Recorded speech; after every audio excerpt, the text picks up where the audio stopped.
कि जन स्वराज ने अभी हाल में अपना राष्ट्रीय अध्यक्ष चुना है। बिहार की ऐसी शख्सियत को जो किसी पहचान का मोहताज नहीं है, उदय सिंह उर्फ पप्पू सिंह, एक ऐसा नाम जो बिहार की पहचान है और पूरे देश में अपनी प्रज्ञा के चलते, अपनी प्रशासनिक कौशल के चलते और अपनी भवन साहब के चलते जाना जाता है। ये परिवार है जो बिहार का पहला आईएएस था और उसका भाई पप्पू सिंह के भाई एनके सिंह वरिष्ठ आईएएस हैं, सेवानिवृत्त हैं और सरकार की योजना आयोग के सदस्य हैं। जहां कहीं भी कोई आर्थिक समस्या होती है, सरकार कोई भी हो, एनके सिंह को याद करती है। उदय सिंह की 3 बहनें हैं, 2 बहनें आईएएस थी और पुराने भोजपुर के डीएम भी थी, कृष्णा सिंह और राधा सिंह। तीसरी बहन उनकी सत्येंद्र बाबू की बहू है, निखिल कुमार की पत्नी है श्यामा सिंह। और उदय सिंह ने राजनीति का मोर्चा संभाला, 2 बार वो पूर्णिया के सांसद रहे। इस तरह के बेदाग छवि के लोगों को जन स्वराज ने अपना राष्ट्रीय अध्यक्ष चुना है। इसलिए मैं चाहता हूं कि उदय सिंह हमारे राष्ट्रीय अध्यक्ष हैं, उनके नाम पर तालियों के साथ आप उनका स्वागत करें। उदय सिंह जिंदाबाद।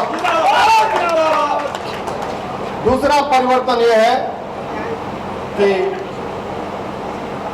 जन स्वराज ने अपने बिहार का युवा प्रभारी भी चुना है, डॉक्टर प्रोफेसर कुमार शांतनु। दिल्ली विश्वविद्यालय में ये साइंस के प्रोफेसर हैं। कुमार शांतनु मुजफ्फरपुर के रहने वाले हैं। उनको जन स्वराज ने अपना बिहार प्रदेश के युवा शाखा का अध्यक्ष चुना है। उन्हें भी बधाई। और मैं आशा करता हूं कि आप सभी तरह लोग इन दोनों समाचारों से प्रसन्न होंगे और धीरे धीरे जन स्वराज अपनी उस स्थिति को प्राप्त करने जा रहा है ताकि सामाजिक और राजनीतिक तौर पे वास्तविक अर्थों में हम बिहार को बदल सकें। क्योंकि बिहार बदलना है तो समाज में जो लोग ताकतवर हैं, समाज में जो लोग क्रांतिकारी हैं, जो लोग परिवर्तन के लिए चेतनाशील हैं, उन्हें अपने आप से जोड़ना होगा।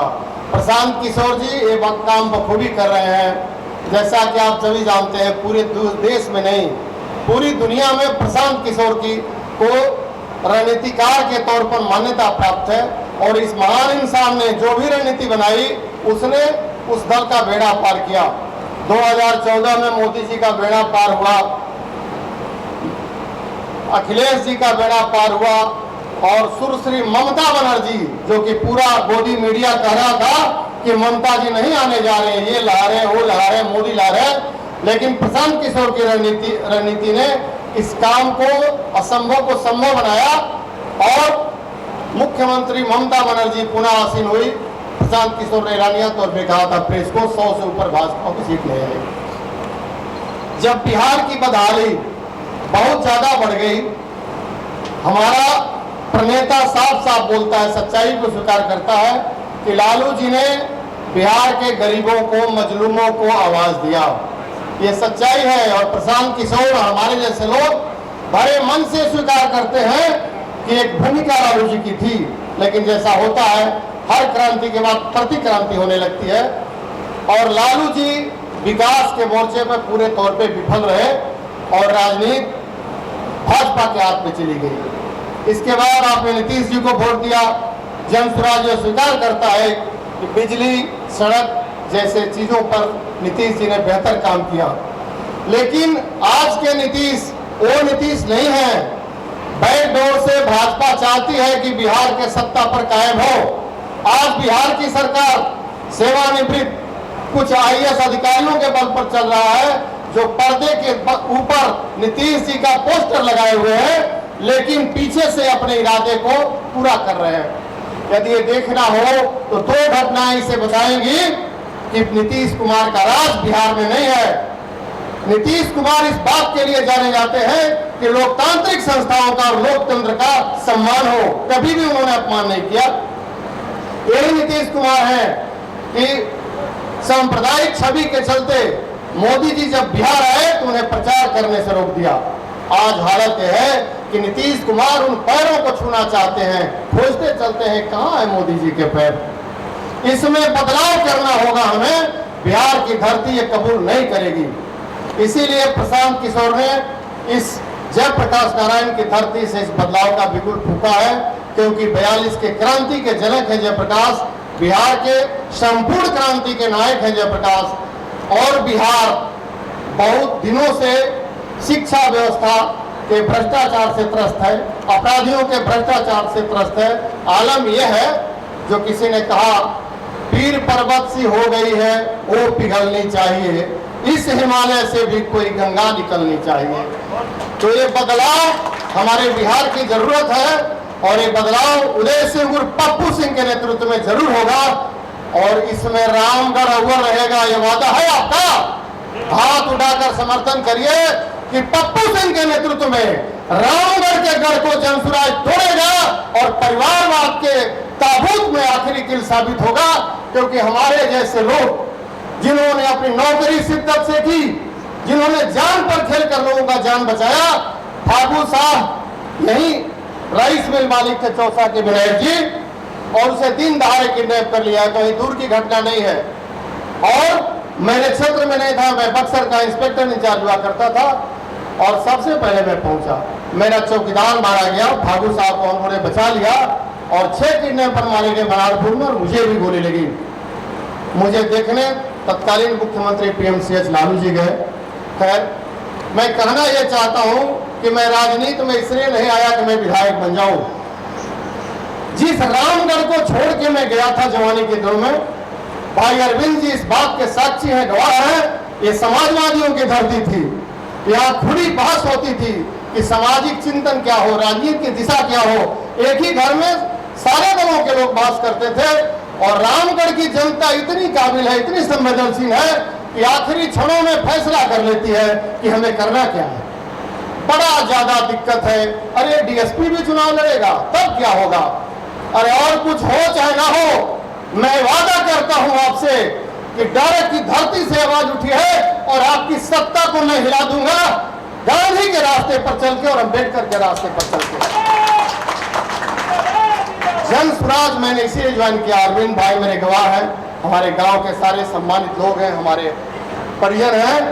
मैंने पहला वक्तव्य यही दिया था कि जब मैंने देखा गांधी का पोस्टर जन स्वराज के झंडे पर और अम्बेडकर का, तो मैंने कहा संघर्ष के लिए यही दल बढ़िया है।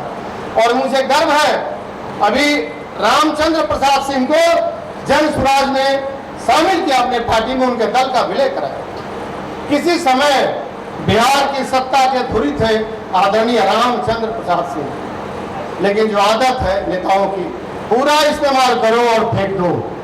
और रामगढ़ तो हमारे भीष्म पितामह इसकी मिसाल है कि इस्तेमाल किए हुए लोग हर गांव में मिल जाएंगे, जिनके बाल पक गए लेकिन सम्मान और पद को छोड़िए, इज्जत के लिए मोहताज हैं। अगर ये सच नहीं है तो आप बताइए सच क्या है? अंदर से सामंती, आचरण में सामंती और नारों में समाजवादी, ये रामगढ़ की धरती पर नहीं चलेगा, चाहे इसकी जो कीमत चुकानी पड़े।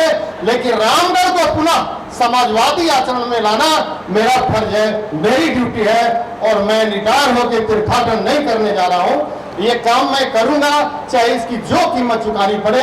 जिस तरह से आप मेरा साथ दे रहे हैं, मैं वादा करता हूं अभी निश्चित रूप से हम हाशिए पर हैं। सच को हमेशा स्वीकार करना चाहिए। जन स्वराज हाशिए पर है, लेकिन जिस इरादे के साथ हम बढ़ रहे हैं, मैं गांव गांव घूमता हूं।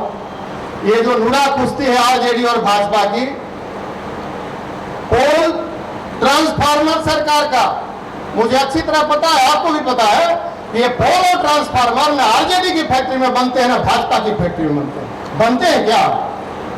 फिर इसे इस आधार पर क्यों बांटा जा रहा है? पहले पता किया जाता है। अरे भाई, डायरेक्ट में ट्रांसफार्मर गई भाई हमारे आदमी एक जाता ना। अच्छा, पुलवा कहाँ गिरल? हालत यह है कि अगर ये लोग किसानों को बख्श देते तो जो सरकार की गाइडलाइन पर है, ठेकेदार बड़े आराम से बांट देता। मैं भ्रमण के दौरान आपको निजी अनुभव बता रहा हूं। धनेसा एक सम्मानित गांव है, जहां के तिवारी जी हैं। हर गांव परेशान है इन लोगों के कंपटीशन से। धनेसा के लोगों ने कहा कि सर गुनाह यह था कि एक दल के नेता ने पोल करवा दिया, अब दूसरे दल वाला करा कि मजाल है कि आप तार खिंचवा लेंगे। ये कहानी प्रत्येक गांव में है। मैं जानना चाहता हूं, ये राजनीति है क्या? फैक्ट्री सरकार की, गाइडलाइन तय है, 45 साल पहले भी नियम विरुद्ध जाके ट्रांसफार्मर ही बांट रहे थे और आज भी तारफोड़ पे राजनीति की है आपकी। अरे इस राजनीति को आप आगे बढ़ाओ, ये पता करो कि रामगढ़ में मेडिकल कॉलेज क्यों नहीं खुला, ये पता करो आप कि विकास के रास्ते हमारे लिए क्यों नहीं खुले। तो जातियों के भंवर जाल में फंसा करके राजनीति को रखा गया है। आलम यह है, जो नौजवान पीढ़ी है, अब हमारे जैसे लोग कैसे साथ बैठते, जो नौजवान पीढ़ी है व्हाट्सएप यूनिवर्सिटी से ज्ञान प्राप्त कर रही है।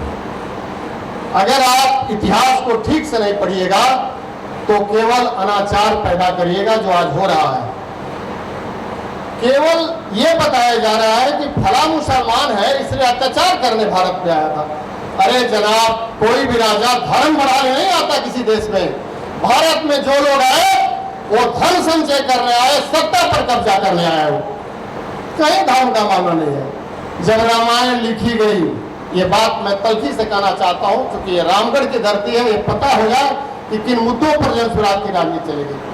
जब रामायण लिखी गई उस समय अकबर का राज था। आपने कहीं सुना कि तुलसीदास अरेस्ट हो गए? अरे हमें तो कबीर के दोहे पढ़ाए जाते थे। कबीर ने किसी को बख्शा क्या? कबीर ने कहा कि कंकड़ पत्थर को जोड़ के और मुल्ला मस्जिद बना लिया और ऊपर से बांध देता है, क्या खुदा बहरा है?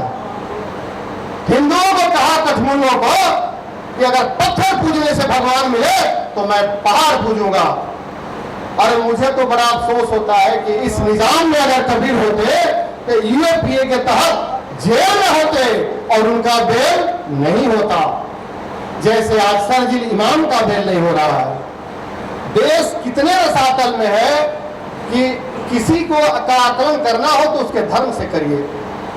टीवी पर वर्तमान जो ऑपरेशन सिंदूर हुआ, टीवी पर एक बहुत ही सौम्य चेहरा, सेना का प्रतिनिधित्व करने वाला चेहरा सोफिया जी का था। सोफिया कुरैशी, कर्नल सोफिया कुरैशी।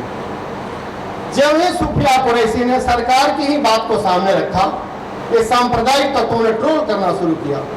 आज सोशल मीडिया पर सच को झूठ बनाना, किसी के खिलाफ नारे लगाना, किसी को बेइज्जत करना आम बात है। अगर कोई नेहा सिंह राठौर से सरकार डर रही है, जो रामगढ़ की बेटी है और उसने साबित किया है कि रामगढ़ विद्रोह की धरती है, तो नेहा सिंह राठौर पर एफआईआर होगा। नेहा सिंह राठौर के कैरेक्टर पर एआई के माध्यम से गलत फोटो डाल के चलाया जाएगा। ये तुम्हारी राजनीति है। तुम रामगढ़ की बेटी को भी नहीं बच सकते और किसी की जबान नहीं खुल रही है। जो लोग मजलूमों के साथ, महिलाओं के साथ, कन्याओं के साथ रहने का दावा करते हैं, एक बयान नहीं आएगा। कितनी देर तक संसद की कार्यवाही का फोटो दिखा के राजनीति करोगे? मुद्दों पे आओ, जो सच है उसे बोलो। ये सच्चिदानंद की धरती है। 74 में तानाशाही के खिलाफ इस्तीफा देने वाला हमारा नायक सच्चिदानंद था। कहां है रामगढ़? रामगढ़ केवल ट्रांसफार्मर और पोल अपने लोगों का पैटो का कवर राजनीति करते हैं। अब एक सज्जन भगीरथ हो गए। हमने सोचा भाई भगीरथ का रूप क्यों इस्तेमाल किया जा रहा है, तो मैंने दिमाग लगाया कि भगीरथ ने क्या किया था। तो मुझे बड़ा ताज्जुब हुआ। फिर वही दुरुपयोग है सत्ता के लिए धर्म का। भगीरथ जी रामगढ़ की सिंचाई के लिए गंगा लाए थे क्या? दिमाग पर जोर डालिए। भगीरथ ने गंगा इसलिए लाया था कि उनके पुरखे जो श्राप के चलते जो स्वर्ग नहीं जा रहे थे, उनका तर्पण होना था। सिंचाई उद्देश्य था क्या? गंगा भारत की सदा लीला है, महान है, हमारी आदरणीय है, निर्वार भाजपा, सबका इस्तेमाल करना है। तो आज के तारीख में आप पौराणिक मिथकों पर क्यों जा रहे हो? और रामगढ़ के सिंचाई के लिए गंगा नहीं है, पानी है। आप कहो एक अच्छा काम होगा, स्वागत होगा जो आ जाएगी तब। क्योंकि भाजपा की सरकार ऐसे कानून बनाती है जिससे केवल हेडलाइन मैनेज होता है। उदाहरण के लिए अभी भाजपा ने कानून बनाया, बड़े दुखी थे मोदी जी, महिलाओं की चिंता थी उनको। आपको पता है वो तब तक लागू नहीं होगा जब तक जनगणना 1929 की ना होगा, 2029 की, और परिसीमन ना हो जाए। तो उस कानून का क्या मतलब है? उसी तरह से सोफिया कुरैशी को आतंकवादियों की बहन कहा गया, और अभी साधारण लोगों के द्वारा नहीं, मध्य प्रदेश के मंत्री के द्वारा प्रोफेसर अली महमूदाबादी पर केस हो गया, चूंकि उसने स्वतंत्र चिंतक के रूप में एक पोस्ट किया था। अभी 2 दिन पहले सुप्रीम कोर्ट ने कहा बेल देते हुए, कहां इसमें किसी का अपमान है, कोई बता नहीं पा रहा है। लेकिन अब गोदी मीडिया के जमाने में यह संभव है कि झूठ को सच बना दिया जाए। युद्ध चल रहा था, पूरे देश ने, विपक्ष ने भी, राहुल गांधी ने, तमाम लोगों ने सरकार के साथ कदम से कदम मिलाकर चलने का काम किया, कोई अपवाद नहीं उसमें। लेकिन अब सरकार का देखिए, अभी युद्ध खत्म हुआ और सरकार उसके राजनीतिक फायदे के लिए तिरंगा लेकर मैदान में। अरे जनाब, आपके पुरखों ने तो 52 साल तक तिरंगा नहीं फहराया। आपने तो अंबेडकर और नेहरू की प्रतिमा को इसलिए आग लगाया रामलीला मैदान में उस समय, क्योंकि आपके नेता ने कहा इस संविधान में भारतीय तो कुछ नहीं है। हमारे गरीब तबके के लोग बैठे हैं, यदि अंबेडकर अड़ गए होते तो अंग्रेज 2 देश बना के जाते, क्योंकि काले अंग्रेजों के खिलाफ आमरण युद्ध लड़ा था अंबेडकर साहब। वो चाहते थे तेज गति से भारत में परिवर्तन हो, लेकिन गांधी के नैतिक ताकत के आगे, इस अनुरोध के आगे कि अंबेडकर देश टूट जाएगा, आप ऐसा मत करो, ये जो सवर्ण है 5 सालों में सुधर जाएगा। और वहीं से पैदा हुआ पूना पैक्ट से विशेष अवसर का सिद्धांत। तो मैं ये कहना चाहता हूं, रामगढ़ की धरती है, पढ़िए, राय बनाने से पढ़िए। देश को इस हालत में ला दिया गया है गोदी मीडिया के द्वारा। युद्ध में देख रहे थे आप, साइरन बजता था टीवी में, आज तक, रिपब्लिक टीवी, सब गोदी मीडिया है, साइरन बजता था, हाँ बम चल गया इस्लामाबाद पर। क्या आज तक ने जो कराची पर कब्जा कर लिया था, हो गया क्या? कराची पर कब्जा हुआ, इस्लामाबाद पर कहां कब्जा हुआ? ये आज के दौर में अखबार पूंजीपतियों के हाथ में है और पूंजीपतियों के नकेल सरकार के हाथ में है। इसलिए मैं फिर से आखिरी बात कहता हूं, रामगढ़ ज्ञान की धरती है और हमारे जैसे लोग पोल तार और सांप्रदायिक नारों में इसे नहीं उलझने देंगे। जन स्वराज शिक्षा की बात करता है, हमारे सारे वक्ताओं ने कहा, जन स्वराज सामाजिक सौहार्द की बात करता है। वक्फ बिल पर हमारे नेता ने वक्फ बिल के खिलाफ बात कही और इसीलिए सिताब दियारा को चुना गया। इसीलिए हमने अम्बेडकर को झंडे में रखा कि हम सामाजिक समरसता की राजनीति करना चाहते हैं। मैं पुलिस में था, जनाब जान लीजिए आप, बिहार जातिगत संघर्ष की भूमि है। जैसे हमारे तिवारी जी कहते हैं बड़ा जातिवाद हुआ था। अरे तिवारी, जातिवाद पैदा कहां से हुआ? पैदा तो अम्बेडकर ने नहीं ही किया था। तो इन सवालों के जवाब खोजने होंगे और सारे जवाब संविधान में जो अम्बेडकर ने लिखा, और ये संविधान सभा सारे प्रांतीय विधानसभाओं के द्वारा स्वीकृत लोगों से बना था और इसने बड़ी मेहनत से बनाया है। और यदि अम्बेडकर नहीं होंगे, भारत का संविधान नहीं होगा, तो मित्रों भारत भी नहीं होगा। इसलिए आज इस पवित्र धरती से जितेंद्र तिवारी जी के सीता स्वयंवर से मैं पूरी बात इसलिए कह पाया कि भविष्य में कोई गलतफहमी न रहे।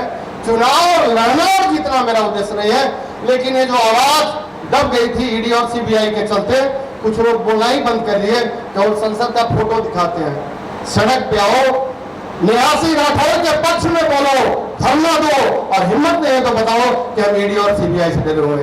इन्हें शब्दों के साथ, इस आह्वान के साथ कि एक नए रामगढ़ के लिए हम गलियों में लड़ेंगे, सड़क पर लड़ेंगे और जो भी उसकी कीमत होगी हम चुकाएंगे, लेकिन जन स्वराज बिहार को बदलेगा।